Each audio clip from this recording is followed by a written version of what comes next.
Dengan mempelajari Sirah Nabawiyah, maka makin menambah kecintaan kepadanya. Semoga yang subscribe juga dimudahkan jalannya menuju surga. Silahkan tekan tombol like supaya postingan ini semakin tersebar. Dan tulis doa serta hajat pemirsa di kolom komentar. Semoga semakin banyak yang mengaminkan, maka semakin cepat terkabul. Nabi Sulaiman alaihi salam adalah manusia terkaya sepanjang sejarah kehidupan manusia di muka bumi.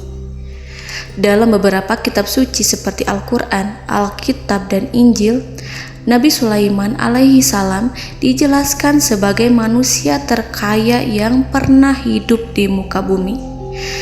Tidak ada satupun manusia yang bisa mengalahkan total kekayaannya hingga hari kiamat tiba. Para arkeolog telah menemukan situs peninggalan sejarah Islam yang mengungkap total kekayaan Nabi Sulaiman alaihi salam.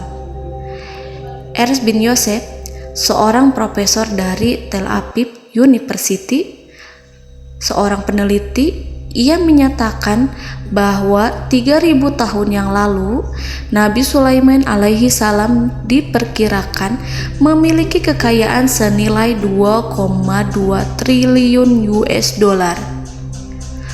Apabila dikonversikan dengan nilai mata uang rupiah, maka nilainya setara dengan 32.891.870 triliun rupiah. Nilai itu berkali-kali lipat lebih banyak dari total kekayaan negara Indonesia yang hanya mencapai 11.454 triliun per 30 Desember 2021. Nabi Sulaiman alaihi salam memiliki beberapa mukjizat. Di antaranya adalah dapat berbicara dengan bahasa binatang. Beliau dapat memerintah mereka untuk melakukan sesuatu. Beliau juga dapat mengendalikan besar kecilnya tekanan angin dan dapat mengatur ke arah mana angin akan berhembus. Sehingga dengan itu Nabi Sulaiman dapat memanfaatkan angin sebagai kendaraannya dan juga kendaraan tentaranya. Nabi Sulaiman juga bisa melunakkan besi dan membentuknya menjadi pakaian perang yang anti tusukan senjata tajam. Nabi Sulaiman juga memimpin para jin. Mereka tunduk dan patuh pada perintah Nabi Sulaiman alaihi salam. Tidak hanya setan, iblis laknatullah yang merupakan makhluk pembangkang dapat dibuat tunduk bertekuk lutut pada perintah-perintah Nabi Sulaiman. Nabi Sulaiman bisa melakukan teleportasi, yaitu berpindah dari suatu tempat ke tempat yang lain dalam waktu singkat. Peristiwa itu dibuktikan dengan pemindahan singgasana Ratu Balqis atas perintah Nabi Sulaiman. Nabi Sulaiman dikenal sebagai raja yang adil dan bijaksana.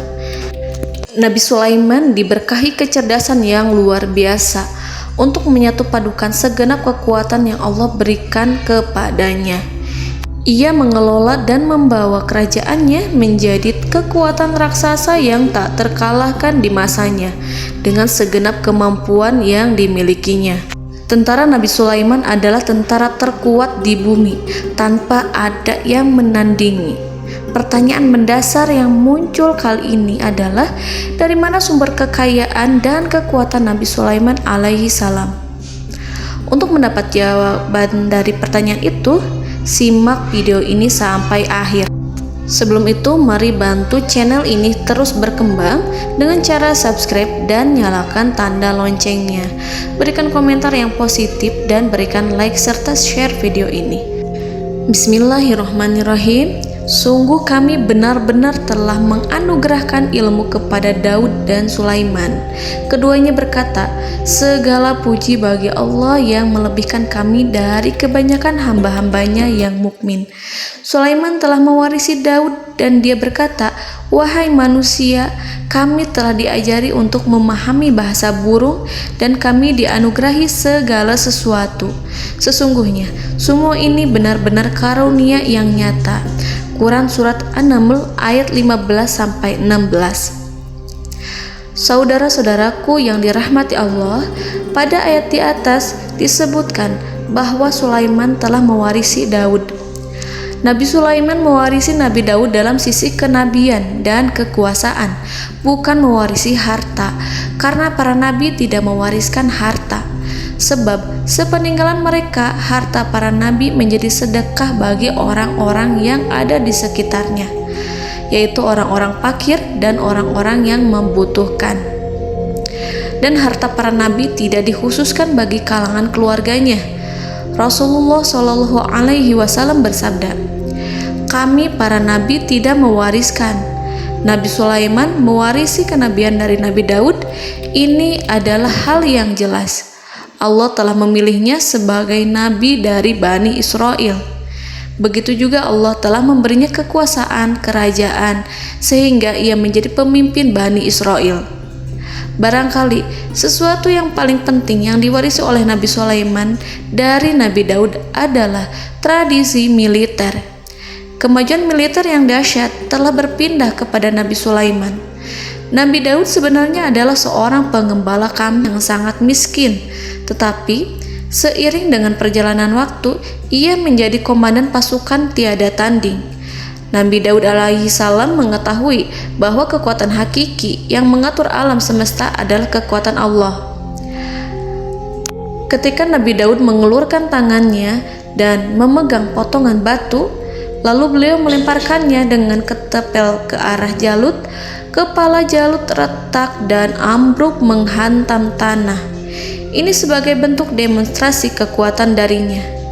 Kehadiran Nabi Daud mengubah pasukan Bani Israel, di mana mereka sebelumnya lari jika berhadapan dengan musuh.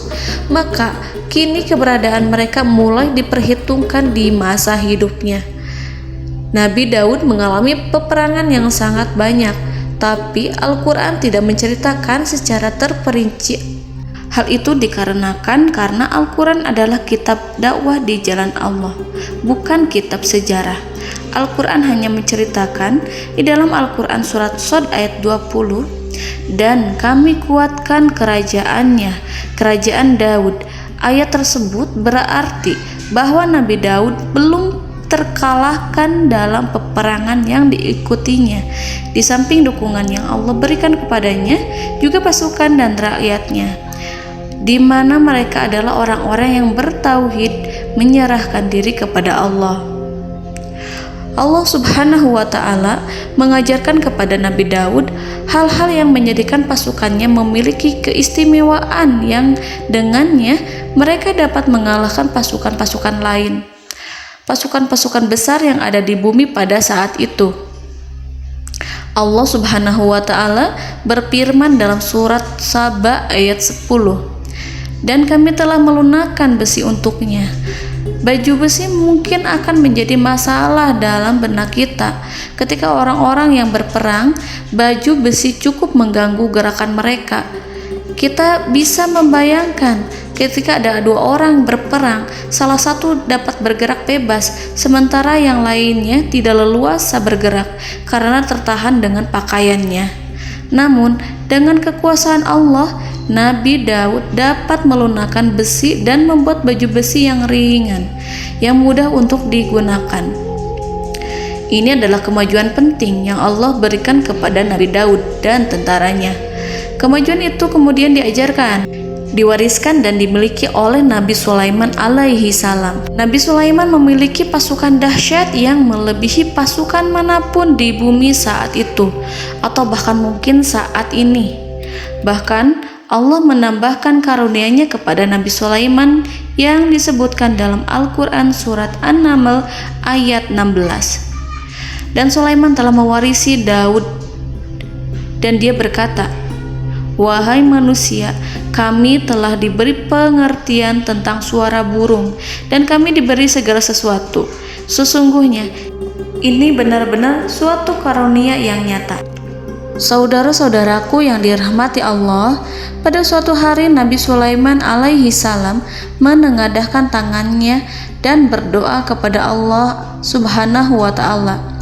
Antara hati Nabi dan Allah tidak ada penghalang, tidak ada jarak, tidak ada sekatan waktu, tidak ada satupun dari para nabi yang berdoa kepada Allah kecuali doanya pasti dikabulkan. Doa Nabi Sulaiman alaihi salam direkam dalam Al-Quran surat Shad ayat 35. Nabi Sulaiman berkata, "Ya Tuhanku, ampunilah aku, anugerahkanlah kepadaku kerajaan yang tidak dimiliki oleh seorang pun sesudahku." Nabi Sulaiman menginginkan dari Allah sesuatu kerajaan yang belum pernah diperoleh oleh siapapun setelahnya. Allah Subhanahu wa Ta'ala mengabulkan doa Nabi Sulaiman dan memberinya kerajaan tersebut. Nabi Sulaiman mewarisi kekuasaan, kenabian, hikmah ilmu dari Nabi Daud alaihi salam. Orang-orang menyebut Nabi Sulaiman Al-Hakim, Sulaiman yang bijaksana. Kebijaksanaannya tidak terbatas pada keadilan di tengah-tengah manusia dan juga kasih sayangnya kepada mereka. Namun, kebijaksanaan Nabi Sulaiman juga berlaku di kalangan burung dan binatang lainnya. Nabi Daud juga mengenal bahasa burung, tetapi Nabi Sulaiman dapat berbicara dengan bahasa burung. Bahkan, ia dapat menggantikannya sebagai pembantunya ketika Nabi Daud bertasbih di gunung-gunung. Dan burung-burung serta binatang-binatang buas ikut bertasbih bersamanya. Bahkan angin pun berhenti untuk mendengarkan tasbih itu. Sedangkan Nabi Sulaiman, Allah Subhanahu wa Ta'ala memberinya karunia lebih dari itu, di mana binatang-binatang buas tunduk padanya. Begitu juga angin dan burung. Saudara-saudaraku yang dirahmati Allah, Nabi Sulaiman alaihi salam mampu mendengarkan bisikan semut yang berbicara kepada sesama mereka.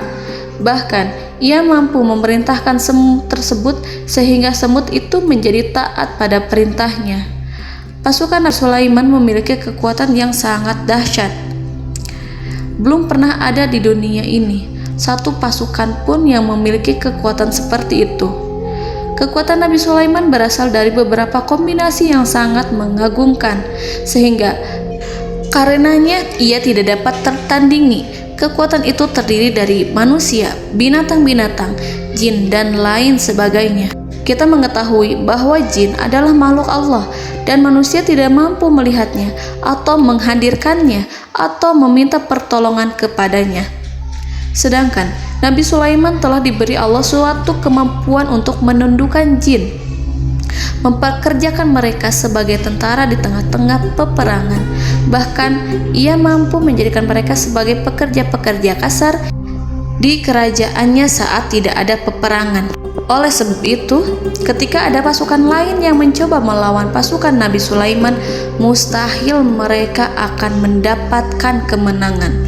Bahkan pasukan Nabi Sulaiman diperkuat oleh pasukan burung. Burung di pasukan Nabi Sulaiman memerankan tugas penting, yaitu menjadi agen intelijen. Kita mengetahui bahwa peranan informasi saat peperangan adalah hal yang penting. Dari informasi tersebut, pasukan dapat mengetahui keadaan lawannya. Demikianlah peranan burung pada pasukan Sulaiman. Ia terbang di tengah-tengah musuh. Kemudian, ia kembali kepada Nabi Sulaiman untuk menyampaikan berita tentang keadaan lawannya. Di samping jin dan burung, Allah juga menundukkan angin untuk Nabi Sulaiman. Nabi Sulaiman dapat memerintahkan angin dan ia mampu untuk menaiki angin tersebut. Dalam Al-Quran surat Shad ayat 36-40, Allah Subhanahu wa Ta'ala berfirman, "Kami tundukkan kepada angin yang berhembus dengan baik menurut kemana saja yang dikehendaki Sulaiman.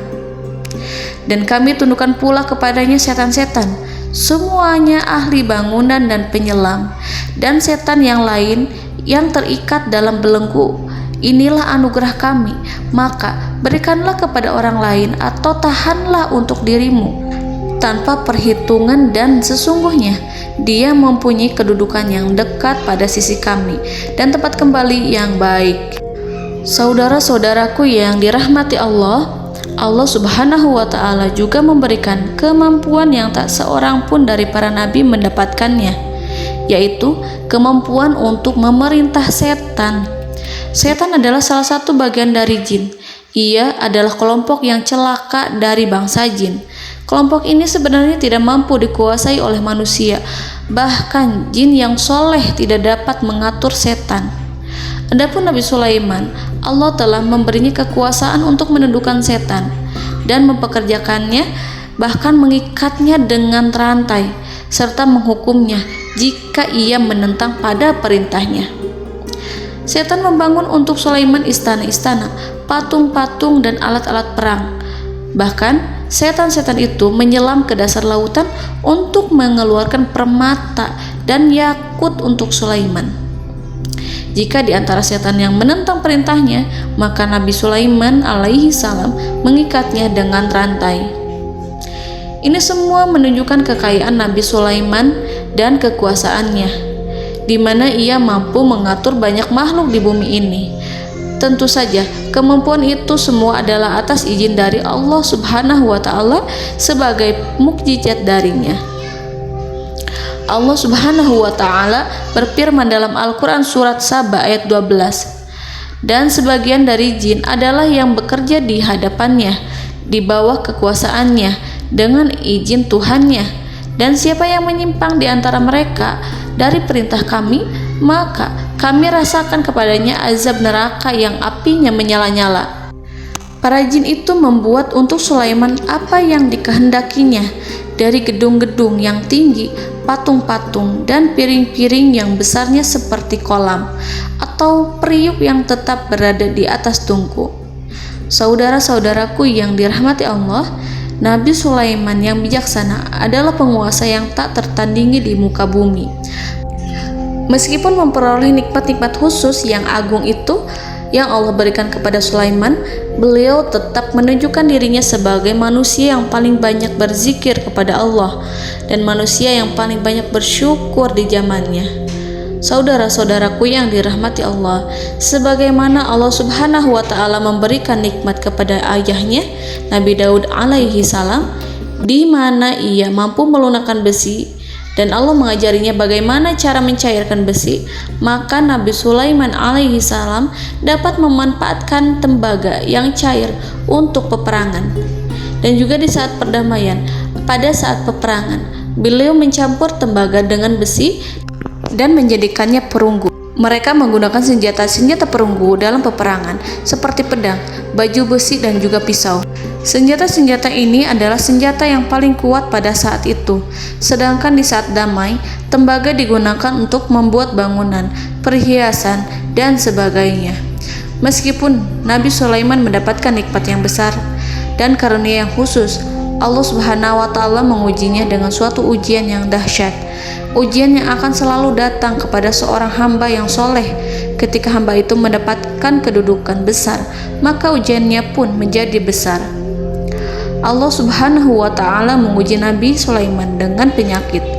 Diceritakan oleh Fahru Roji, Nabi Sulaiman diuji dengan suatu penyakit yang keras, di mana kedokteran saat itu tidak dapat dan tidak mampu mengatasinya. Sakitnya Nabi Sulaiman sangat keras sehingga para dokter dari kalangan manusia ataupun jin tidak mampu menghilangkan penyakit itu. Lalu burung-burung menghadirkan rumput-rumput yang dianggapnya sebagai obat, tetapi Nabi Sulaiman tak kunjung sembuh. Semakin hari penyakit Nabi Sulaiman semakin menjadi-jadi, sehingga ketika Nabi Sulaiman duduk di atas kursi, ia duduk bagaikan tubuh tanpa roh. Seakan-akan ia mati karena saking kerasnya penyakit yang dideritanya. Sakit yang diderita oleh Nabi Sulaiman alaihi salam berlangsung sangat lama.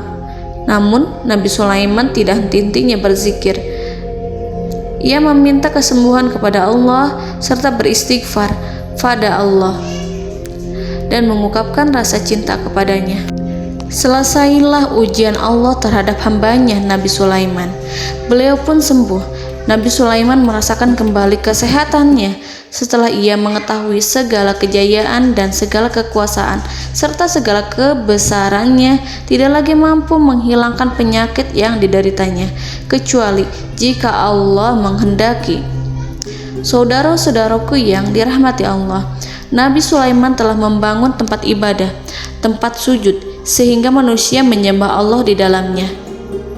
Orang-orang yang membangunnya berjumlah puluhan ribu orang. Tentu setiap kelompok dari mereka memiliki pekerjaan masing-masing. Di antara mereka ada yang mencairkan tembaga, di antara mereka ada yang tukang pahat, ada yang tukang ukir, ada yang membelah batu, ada yang memotong kayu, ada yang mendatangkan rumput-rumput dari Libanon, ada yang mendatangkan emas dan menjadikannya lempengan-lempengan yang mengkilat untuk menutupi kayu, serta untuk melapisi dinding-dinding. Bahkan golongan jin pun membantu membangun tempat tersebut, tentu dengan perintah dan bimbingan Nabi Sulaiman. Mereka membuat patung-patung yang besar, membuat bejana yang besar untuk tempat makan para tentara dan pekerja, yaitu bejana seperti gunung. Karena saking berat dan besarnya, mereka juga membuat tempat-tempat minum yang besarnya seperti kolam. Nabi Sulaiman mengawasi para pekerjanya dan juga mengurusi masyarakatnya, di mana beliau mengenali problem mereka dan berusaha memecahkannya. Beliau juga mengawasi pasukan dari kalangan binatang dan burung. Beliau mengetahui apabila ada satu di antara mereka yang tidak datang, kemana ia pergi, serta mengapa ia pergi. Nabi Sulaiman menguasai pengetahuan itu semua. Nabi Sulaiman bukan hanya mengetahui problem tentara-tentaranya dari kalangan manusia ataupun tentaranya dari kalangan burung, namun ia juga menunjukkan kasih sayang terhadap semut, di mana beliau mendengar bisikannya dan tidak suka untuk menginjaknya. Nabi Sulaiman selalu menundukkan kepalanya ke bumi sebagai bentuk rasa rendah diri dan syukur kepada Allah. Pada suatu hari, Nabi Sulaiman alaihi salam berjalan di depan tentaranya, dan tiba-tiba ia mendengar suara semut yang berkata kepada temannya dari kalangan semut. Hal itu terekam dalam Al-Quran surat An-Nahl ayat 18-19. Wahai semut-semut, masuklah ke dalam sarang-sarangmu agar kamu tidak terinjak oleh Sulaiman. Sedangkan mereka tidak menyadarinya. Nabi Sulaiman alaihi salam tersenyum mendengar itu, dan ia berdoa, "Ya Allah, ya Tuhanku, berilah aku ilham untuk tetap mensyukuri nikmat-Mu yang telah Engkau anugerahkan kepadaku dan kepada kedua orang ibu bapakku, dan untuk mengerjakan amal soleh yang Kau ridhoi, dan masukkanlah aku ke dalam rahmat-Mu, ke dalam golongan hamba-hamba-Mu yang soleh." Saudara-saudaraku yang dirahmati Allah, meskipun Nabi Sulaiman mendapatkan kekuasaan dan memiliki tentara yang besar, namun beliau menunjukkan kasih sayang terhadap bangsa semut. Beliau mendengarkan bisikannya dan melihat semut yang ada di depannya. Oleh karena itu, tak mungkin baginya untuk menginjak golongan semut itu. Nabi Sulaiman bersyukur kepada Allah telah memberinya nikmat, yaitu nikmat rahmat dan kasih sayang. Di samping itu, Nabi Sulaiman alaihi salam adalah orang paling kaya di dunia. Istananya terbuat dari kayu gaharu yang memiliki wangi harum. Istananya terbuat dari emas yang terkadang dari kristal. Beliau juga memiliki kursi besar yang terbuat dari emas dan permata. Istana Nabi Sulaiman merupakan istana yang paling besar di dunia. Nabi Sulaiman menggunakan pakaian dari emas dan permata. Meskipun demikian, Nabi Sulaiman tetap menunjukkan sebagai hamba yang berserah diri dan rendah diri di hadapan Allah Subhanahu wa Ta'ala, dan sederhana di depan manusia.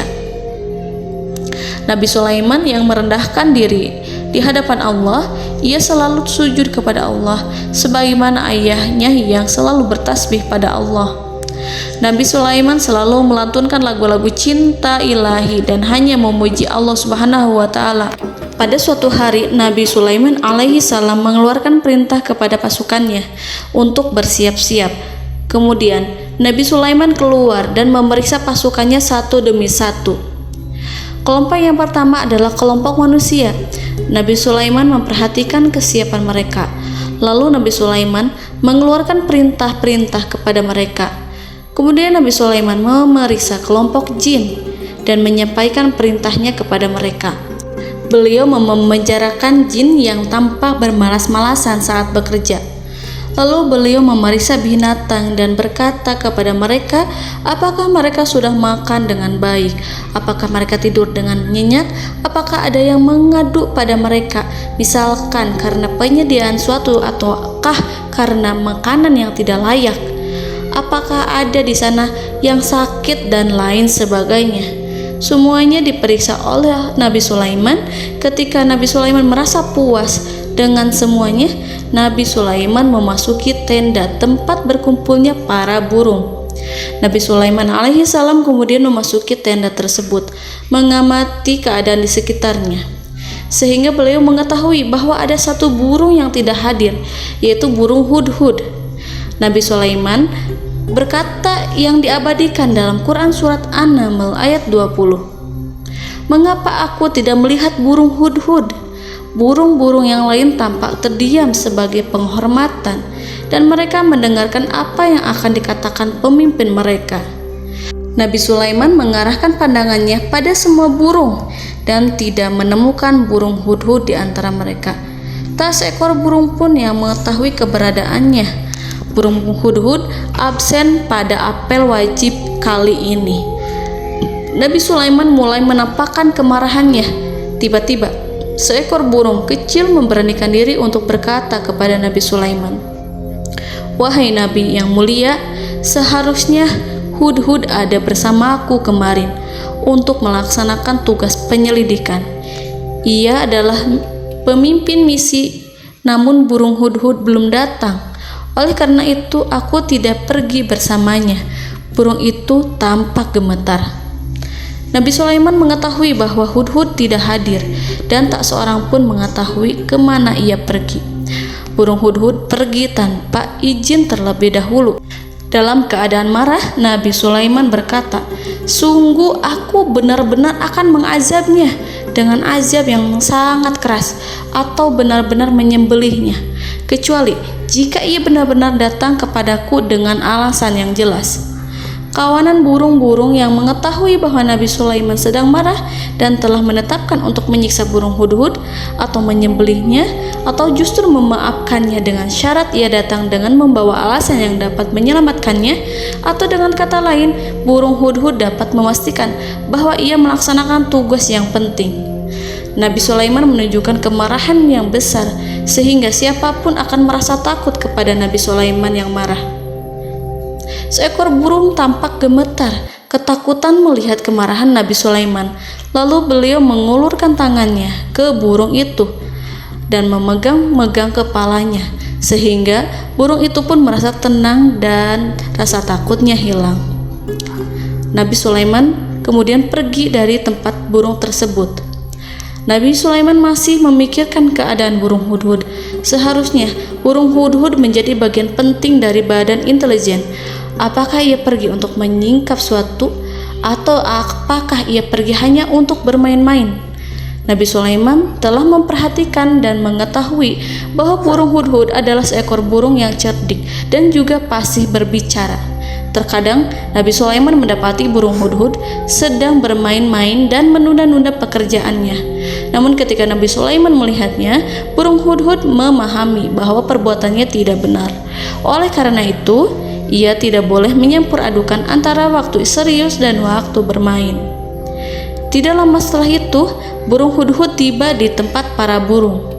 Burung-burung yang lain berkata kepadanya, "Wahai hudhud, pergilah engkau ke tempat Nabi Sulaiman. Jika ia mengetahui bahwa engkau telah sampai, jiwamu benar-benar terancam." Mendengar itu, burung hudhud segera beranjak. Ia terbang menemui Nabi Sulaiman.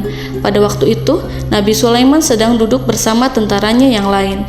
Burung hudhud berdiri. Ia telah merencanakan untuk memulai pembicaraan dengan Nabi Sulaiman sebelum Nabi Sulaiman bertanya kepadanya kemana dia pergi. Ini sebagai bukti bahwa hudhud telah melaksanakan suatu tugas yang penting.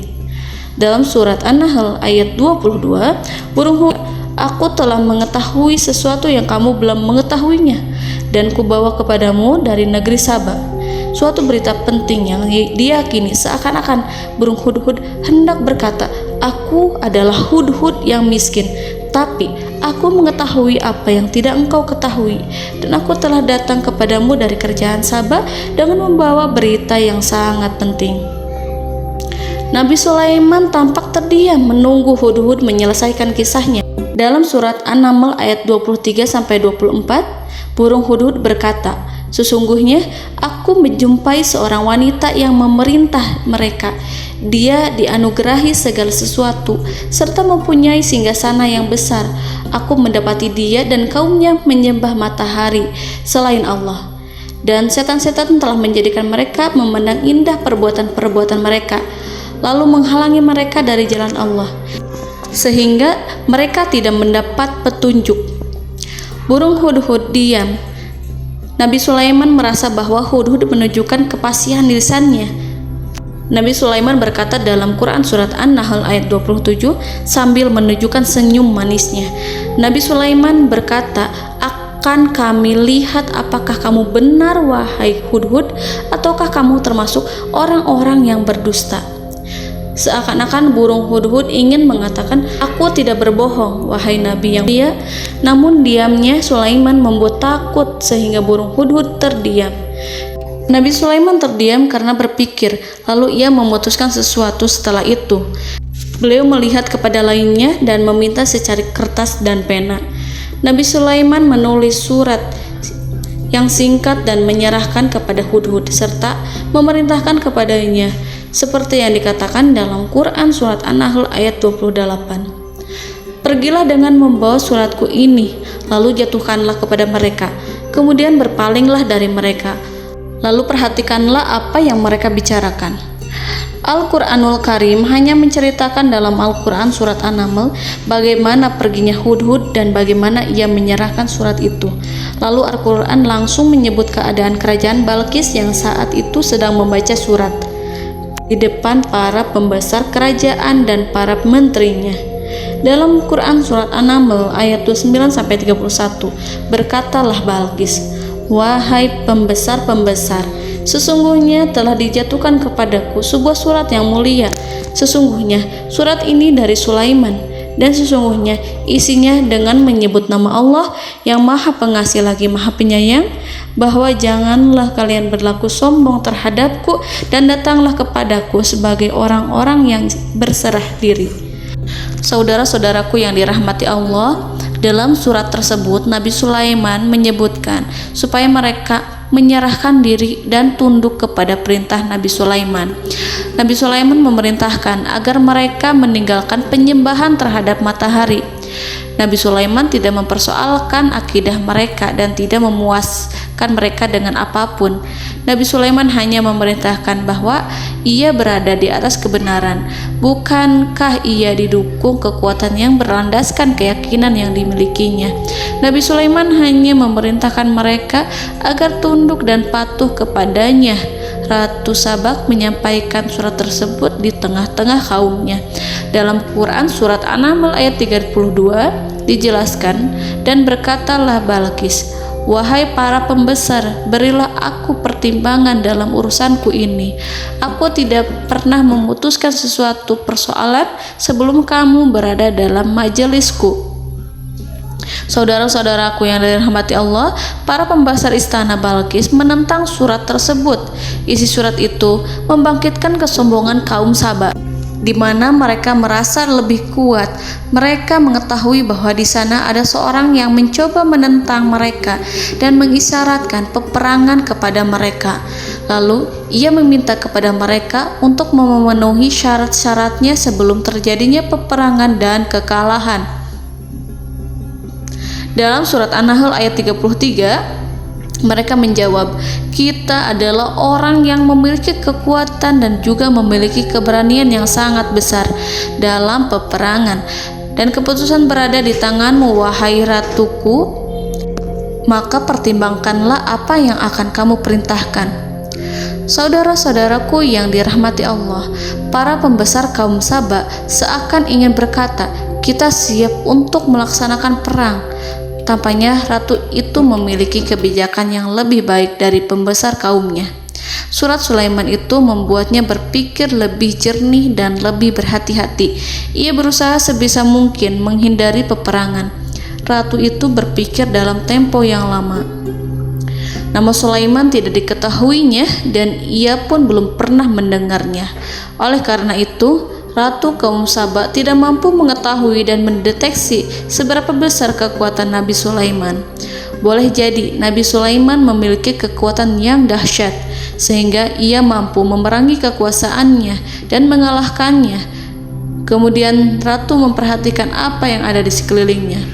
Ia melihat kemajuan masyarakatnya dan juga kekayaannya. Barangkali ia mengira bahwa Nabi Sulaiman iri terhadap kemajuan dan kekayaannya itu, sehingga Nabi Sulaiman ingin menyerangnya.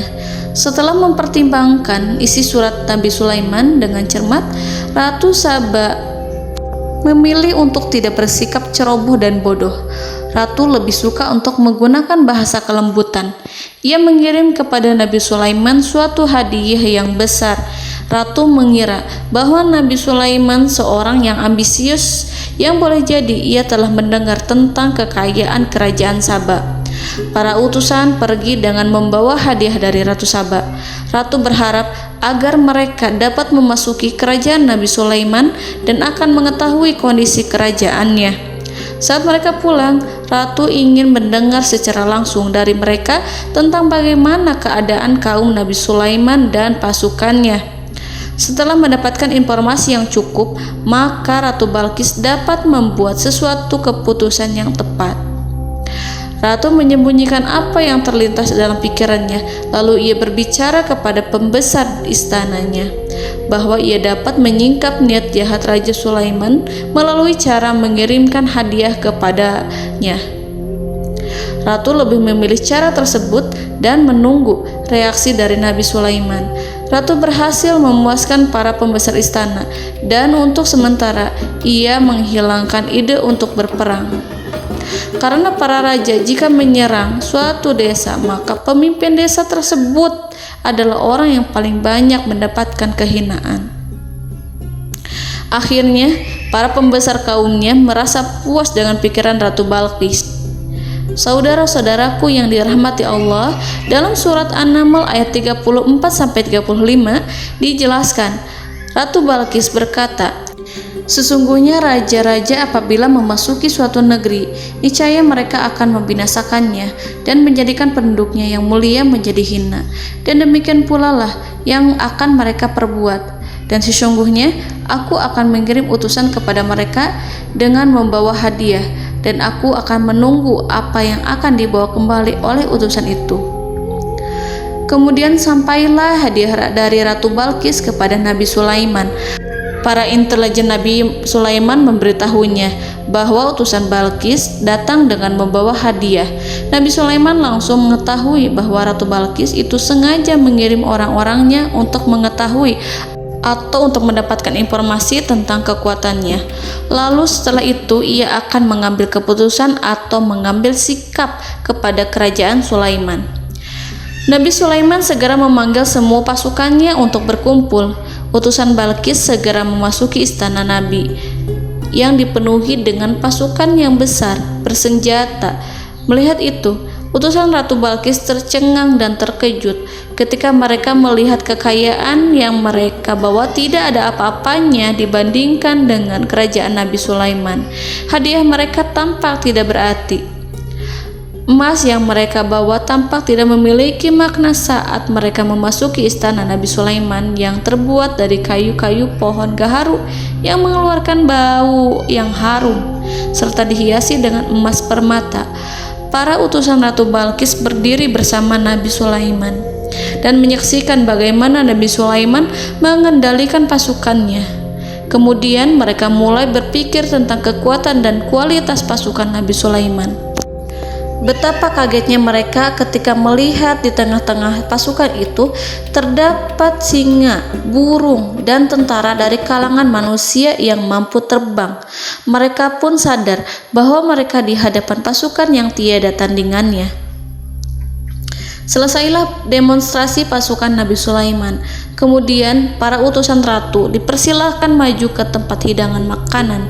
Para utusan itu sangat terkejut ketika melihat berbagai macam makanan dari penjuru dunia ada di depannya. dan di antara makanan itu terdapat pula makanan yang biasa ditemukan di negeri mereka. Tetapi mereka melihat bahwa makanan itu memiliki rasa yang lebih istimewa. Selain itu, piring-piring yang ada di depan mereka dan dijadikan tempat makan tersebut terbuat dari emas, dan mereka dilayani oleh laki-laki yang berhias dengan emas. Di meja makan itu terdapat burung, ikan laut, dan berbagai macam daging yang mereka tidak mampu lagi membedakan daging apa itu. Nabi Sulaiman tidak makan bersama mereka, tapi beliau makan dengan menggunakan piring yang terbuat dari kayu. Beliau memakan roti yang kering yang dicampur dengan minyak. Inilah makanan yang dipilih Nabi Sulaiman.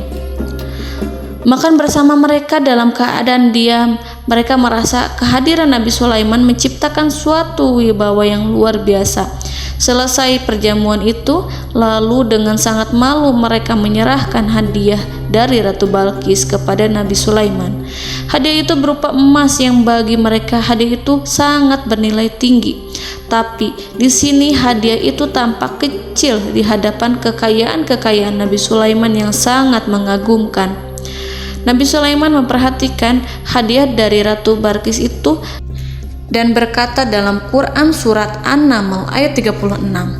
Maka tatkala utusan itu sampai pada Sulaiman, Sulaiman berkata, "Apakah patut kamu menolong aku dengan harta?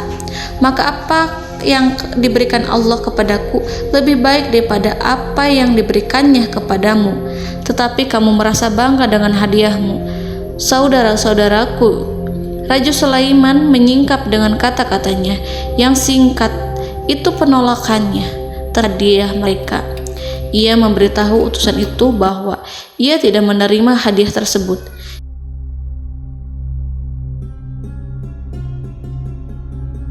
"Janganlah kalian berlaku sombong terhadapku dan datanglah kepadaku sebagai orang-orang yang berserah diri." Lalu Nabi Sulaiman berkata kepada mereka dengan pelan. Hal itu diabadikan dalam Quran surat An-Naml ayat 37. "Kembalilah kepada mereka, sungguh kami akan mendatangi mereka dengan bala tentara yang mereka tidak kuasa melawannya, dan pasti kami akan mengusir mereka dari negeri itu, yaitu negeri Saba, dengan terhina, dan mereka akan menjadi tawanan-tawanan yang hina." Saudara-saudaraku yang dirahmati Allah, Nabi Sulaiman kemudian meninggalkan para utusan ratu setelah terlebih dahulu mengancam mereka. Para utusan itu berharap agar Nabi Sulaiman mau menunggu kunjungan Ratu Balqis yang akan membawa misi perdamaian. Akhirnya sampailah para utusan Ratu Balqis ke negeri Saba. Mereka segera menuju istana sang ratu. Mereka memberitahu bahwa negeri mereka sedang ada di ujung tanduk.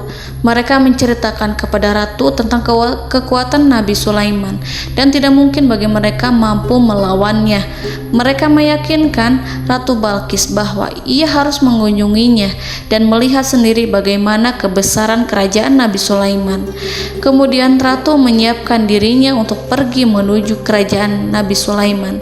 Nabi Sulaiman duduk di kursi kerajaan di tengah-tengah para pembesarnya dan para menterinya serta para komandan pasukannya. Beliau berpikir tentang sosok Ratu Balqis. Nabi Sulaiman mengetahui bahwa Ratu Balqis menuju tempatnya. Balqis dikelilingi rasa takut. Nabi Sulaiman berpikir sejenak tentang bagaimana matahari disembah. Ia memikirkan bagaimana informasi yang diterima oleh intelijennya tentang kemajuan kerajaan Balqis dalam bidang kesenian dan ilmu pengetahuan. Nabi Sulaiman bertanya kepada dirinya sendiri, apakah kemajuan menjadi penghalang untuk mengetahui kebenaran? Apakah ratu itu senang dengan kekuatan yang dicapainya? Dan ia membayangkan bahwa kekuatannya adalah segalanya. Dengan kemajuan yang dimilikinya, Nabi Sulaiman ingin membuat kejutan agar ratu mengetahui bahwa Islam yang diyakini oleh Nabi Sulaiman adalah satu-satunya yang mampu mendatangkan kemajuan dan kekuatan yang hakiki, sehingga ia dapat membandingkan antara keyakinannya dalam menyembah matahari beserta kemajuan yang dicapainya dengan keyakinan Nabi Sulaiman beserta kemajuan yang diraihnya. Saudara-saudaraku yang dirahmati Allah, para mata-mata Nabi Sulaiman telah memberitahunya bahwa hal yang sangat disegani dan dikagumi oleh kaum Balkis adalah kerajaan Saba, yaitu singgasana Ratu Balkis. Singgasana itu terbuat dari emas dan batu delima. Singgasana tersebut dijaga oleh penjaga yang sangat disiplin, di mana mereka tidak pernah lalai sedikit pun. Oleh karena itu, sangat tepat apabila Nabi Sulaiman menghadirkan singgasananya di sini, di kerajaannya, sehingga ketika ratu tiba, maka ia dapat duduk di atasnya. Nabi Sulaiman ingin membuat kejutan kepadanya dan menunjukkan bahwa kemampuannya tersebut yang berlandaskan pada keislaman. Nabi Sulaiman melakukan yang demikian itu dengan harapan agar si ratu tunduk kepadanya. Ide itu terlintas dalam diri Nabi Sulaiman. Lalu ia mengangkat kepalanya dan menoleh kepada anak buahnya. Hal itu diabadikan dalam Quran Surat An-Naml ayat 38. Wahai para pembesar, siapakah di antara kamu sekalian yang sanggup membawa singgasananya kepadaku sebelum mereka datang kepadaku sebagai orang-orang yang berserah diri? Saudara-saudaraku, perhatikanlah ungkapan pikiran Nabi Sulaiman tersebut. Semua pemikirannya berkisar tentang keislaman, para penyembah matahari, tentang bagaimana beliau dapat memberikan petunjuk kepada mereka di jalan Allah. Yang pertama menjawab pertanyaan Nabi Sulaiman adalah jin Ifrit. Dalam Quran Surat An-Naml ayat 39, berkatalah Ifrit yang cerdik dari golongan jin, aku akan datang kepadamu dengan membawa singgasana itu sebelum kamu berdiri dari tempat dudukmu. Sesungguhnya aku benar-benar kuat untuk membawanya, lagi dapat dipercaya. Nabi Sulaiman berdiri dari tempat duduknya setelah 1 atau 2 jam. Jin itu berjanji kepadanya untuk menghadirkan singgasana Balkis sebelum itu. Istana Nabi Sulaiman di Palestina, sedangkan istana Balkis terletak di Yaman. Antara singgasana tersebut dengan singgasana Nabi Sulaiman berjarak lebih dari ribuan mil. Barangkali pesawat yang cepat sekalipun yang kita kenal hari ini tidak akan mampu membawa dan mendatangkan istana itu dalam waktu 1 jam.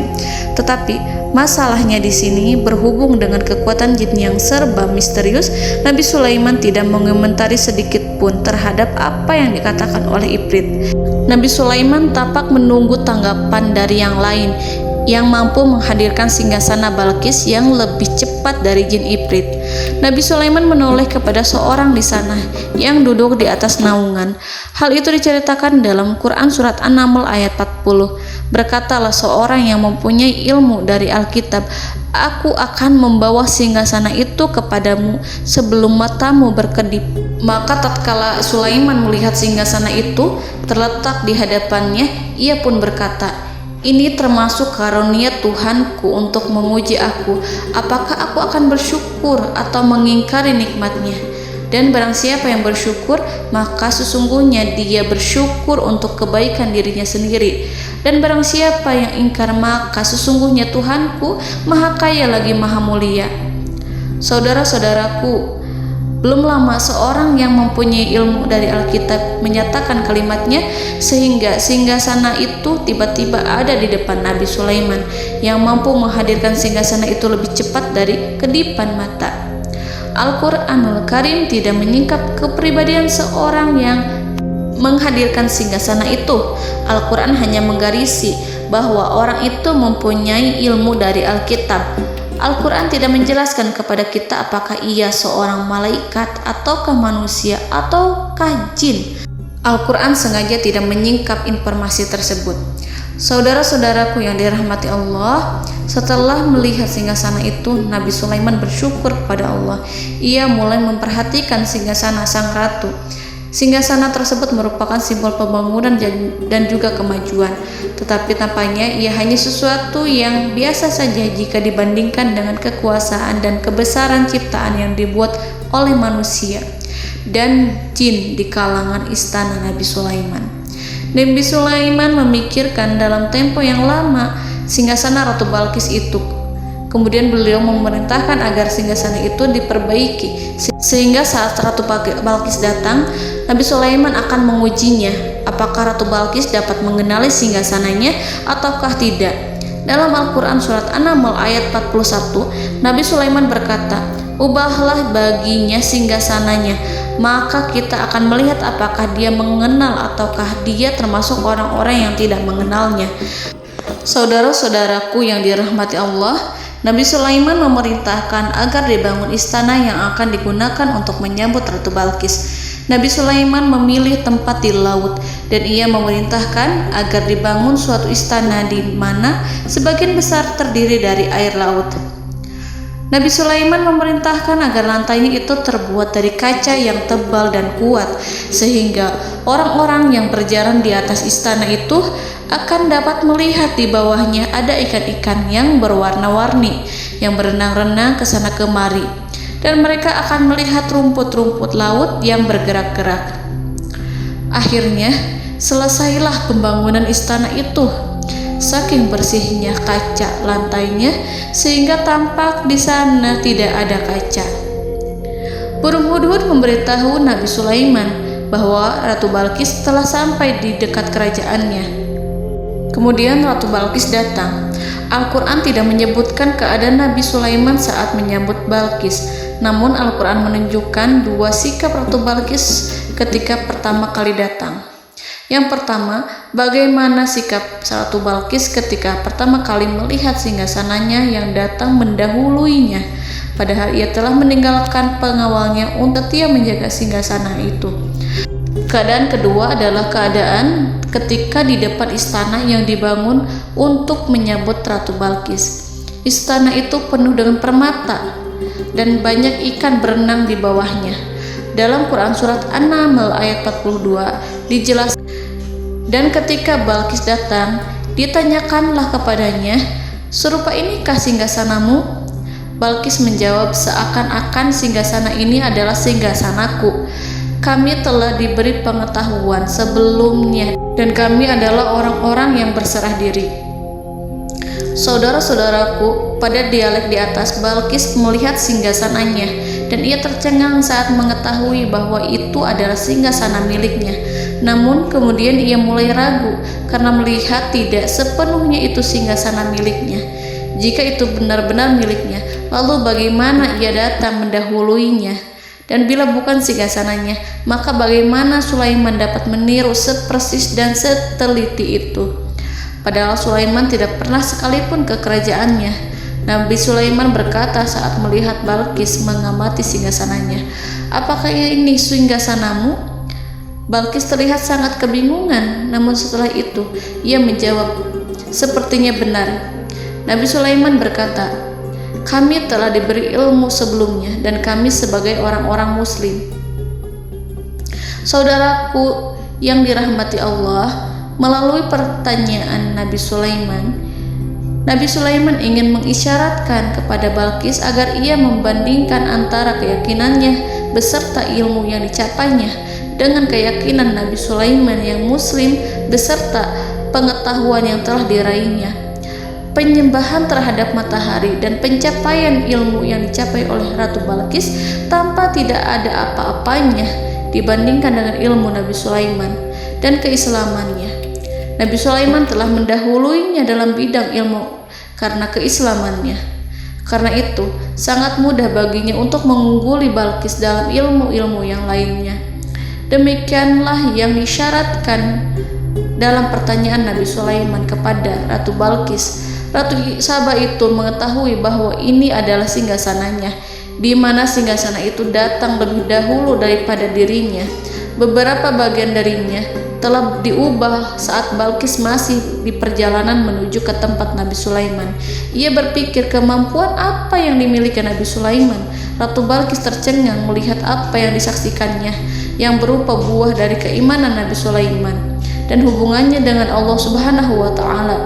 Sebagaimana Balqis juga tercengang ketika melihat kemajuan di bidang ilmu pembangunan, seni, dan ilmu-ilmu yang lainnya. Maka ia tidak lebih kagum lagi saat melihat hubungan yang kuat antara keislaman Nabi Sulaiman dengan ilmunya serta kemajuan yang diraihnya. Dalam Al-Quran surat An-Naml ayat 43 dijelaskan, "Dan apa yang disembahnya selama ini selain Allah mencegahnya untuk melahirkan keislamannya, karena sesungguhnya ia terdahulu termasuk orang-orang yang kafir." Saudara-saudaraku yang dirahmati Allah, bergoncanglah dalam benak Balqis ribuan hal ketika melihat keyakinan kaumnya runtuh di hadapan Nabi Sulaiman. Ia menyadari matahari yang disembahnya hanya merupakan ciptaan Allah, dan Allah lah yang menggerakkannya untuk hamba-hambanya. Lalu terbitlah matahari kebenaran dalam dirinya. Hatinya diterangi oleh cahaya baru yang tidak akan tenggelam seperti tenggelamnya matahari. Masa keislamannya hanya menunggu waktu. Ratu Balqis memilih waktu yang tepat untuk mengumumkan keislamannya. Allah Subhanahu wa Ta'ala berfirman dalam Quran Surat An-Naml ayat 44. Dikatakan kepadanya, masuklah ke dalam istana. Maka tatkala ia melihat lantai istana itu, dikiranya kolam air yang besar dan disingkapnya dua betisnya. Berkatalah Sulaiman, sesungguhnya ia adalah istana licin yang terbuat dari kaca. Berkatalah Balqis, wahai Tuhanku, sesungguhnya aku telah berbuat zalim terhadap diriku, dan aku berserah diri bersama Sulaiman kepada Allah Tuhan semesta alam. Saudara-saudaraku yang dirahmati Allah, dikatakan kepada Balqis, masuklah ke dalam istana. Ketika ia masuk, maka ia tidak menyaksikan adanya kaca, tetapi ia melihat air, sehingga ia mengira akan bersinggungan dengan air. Lalu ia menyingkapkan sedikit bajunya agar bajunya itu tidak basah. Nabi Sulaiman mengingatkannya tanpa melihatnya agar ia tidak khawatir terhadap pakaiannya, karena pakaiannya tidak akan basah, sebab di sana tidak ada air. Itu sekedar kaca yang halus, yang saking halusnya sehingga ia tidak tampak. Pada kesempatan itulah Balqis mengumumkan keislamannya yang mengakui kelalimannya, dan ia menyatakan menyerahkan diri kepada Nabi Sulaiman dan kepada Allah Tuhan semesta alam. Lalu kaumnya pun mengikutinya dan mereka memeluk Islam. Balqis menyadari ia berhadapan dengan penguasa yang terbesar di bumi dan Nabi Allah yang mulia. Untuk pertama kalinya, wajah Sulaiman tampak dihiasi dengan senyuman yang menunjukkan kepuasannya sejak Balqis mengunjunginya. Demikianlah Nabi Sulaiman mewujudkan kejayaannya yang hakiki dan menyebarkan cahaya Islam di muka bumi. Saudara-saudaraku, Al-Quran tidak menyebutkan kisah Balqis setelah keislamannya. Para ahli tafsir mengatakan bahwa ia menikah dengan Nabi Sulaiman. Selain itu, ada yang mengatakan bahwa ia menikah dengan salah satu orang dekat Nabi Sulaiman. Ada juga yang mengatakan bahwa sebagian Raja Habasyah adalah keturunan dari buah perkawinan ini. Wallahu a'lam bishawab. Saudara-saudaraku yang dirahmati Allah, Nabi Sulaiman hidup di tengah-tengah kejayaan dan kemuliaan di bumi. Kemudian Allah menetapkan kematian untuknya, sebagaimana kehidupan Sulaiman berada di puncak kemuliaan dan kejayaan yang penuh dengan keajaiban yang luar biasa, maka kematiannya pun merupakan tanda-tanda kebesaran Allah yang penuh dengan keajaiban. Demikianlah bahwa kematiannya sesuai dengan kehidupannya, sesuai dengan kejayaannya. Allah berfirman tentang kematian Sulaiman di dalam Al-Quran Surat Saba ayat 14. Maka tatkala kami telah menetapkan kematian Nabi Sulaiman, tidak ada yang menunjukkan kepada mereka kematiannya itu kecuali rayap yang memakan tongkatnya. Maka tatkala ia telah tersungkur, tahulah jin bahwa kalau sekiranya mereka mengetahui yang gaib, tentulah mereka tidak akan tetap dalam siksa yang menghinakan. Saudara-saudaraku, kemampuan Nabi Sulaiman untuk menundukkan jin dan mempekerjakan mereka serta hubungan mereka dengan semua itu menimbulkan fitnah di tengah-tengah manusia dalam hal tertentu. Kematian Nabi Sulaiman merupakan batasan jawaban terhadap fitnah ini. Kami tidak mengetahui siapa yang mengklaim bahwa jin mengetahui hal yang gaib. Apakah itu setan yang terkutuk, atau jin yang bodoh, atau manusia yang tertipu? Kami tidak mengetahui siapa yang bertanggung jawab terhadap tersebarnya isu yang keliru ini. Yang kita ketahui adalah bahwa hal tersebut adalah mempengaruhi sebagian manusia dan jin. Barangkali manusia berkata kepada diri mereka, selama jin melakukan perbuatan yang luar biasa ini, maka apa gerangan yang menjadikan mereka tidak mengetahui hal yang gaib itu? Manusia itu lupa bahwa kunci kegaiban berada di tangan Allah. Masalah ilmu gaib tidak akan mampu dikuasai oleh jin dan manusia. Hanya Dia yang mengetahuinya, dan manusia diberitahu hanya sedikit sekali. Saudara-saudaraku yang dirahmati Allah, seakan-akan Allah telah merencanakan bahwa kematian Sulaiman bertujuan untuk menghancurkan pemikiran itu, yaitu pemikiran bahwa jin mengetahui hal-hal yang gaib. Jin bekerja untuk Nabi Sulaiman selama beliau hidup, dan tatkala beliau meninggal, maka tugas mereka menjadi bebas. Nabi Sulaiman meninggal tanpa diketahui oleh jin, sehingga mereka tetap bekerja untuk mereka, tetap mengabdi kepada Sulaiman. Seandainya mereka mengetahui hal yang gaib, niscaya mereka tidak akan meneruskan pekerjaan mereka. Saudara-saudaraku, pada suatu hari Nabi Sulaiman memasuki mihrabnya untuk itikaf ibadah dan beribadah kepada Allah. Tak seorang pun yang berani mengganggu khalwatnya. Mihrab Sulaiman terletak di puncak gunung dan dindingnya terbuat dari permata. Pada suatu hari Nabi Sulaiman duduk bersandar pada tongkatnya, dan ia tampak tenggelam dalam tafakur. Beliau berzikir pada Allah hingga rasa kantuk menguasainya. Lalu setelah itu malaikat maut menemuinya. Nabi Sulaiman pun meninggal. Beliau bersandar kepada tongkatnya. Jin melihatnya dan mengira bahwa beliau sedang sholat, sehingga mereka pun terus melanjutkan pekerjaannya. Berlalulah hari demi hari yang panjang. Datanglah rayap, yaitu semut kecil yang memakan kayu. Hewan itu mulai memakan tongkat Nabi Sulaiman. Rayap itu tampak lapar. Sebagian dari tongkat Nabi Sulaiman dimakan beberapa hari oleh rayap itu. Ketika yang dimakannya semakin bertambah, maka tongkat itu pun menjadi rusak dan kemudian jatuh dari tangan Nabi Sulaiman alaihi salam. Tubuh mulia itu kehilangan keseimbangan dan kemudian jatuh terhempas di bumi.